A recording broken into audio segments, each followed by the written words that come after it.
Living life, every day, late at night, not okay. All I want, and I pray, all I need are some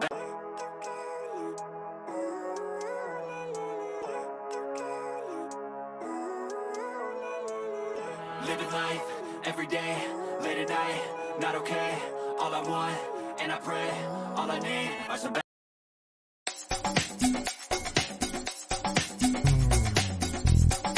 Showbiz Kachika TV. Hello mga kachika!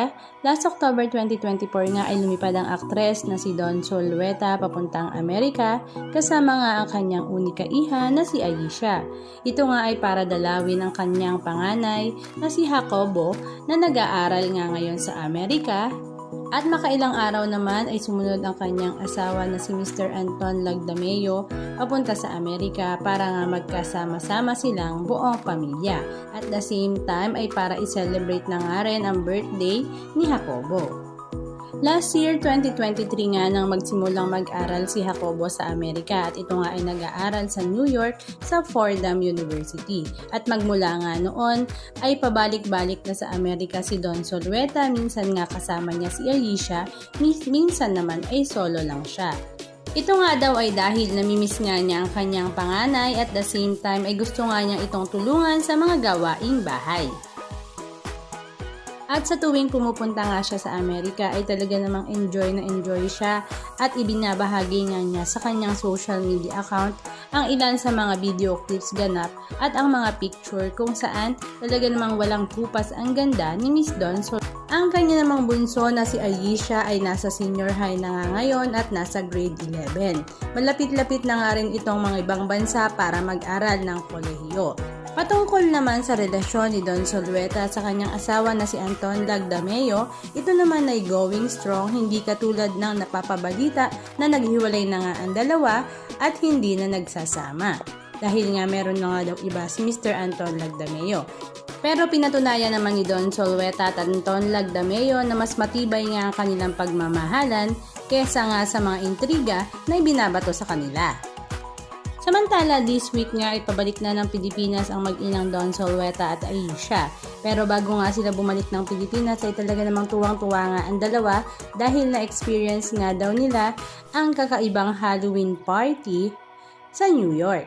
Samantala, nagkaroon naman ng pagkakataon si Aisha na malibot nga ang Fordham University kung saan nga nag-aaral ang kanyang kuya. Halika at panoorin natin ang ilan sa mga video clips ganap na kanilang ibinahagi sa kanilang mga social media accounts.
Anong masasabi nyo mga kachika? Just comment down below.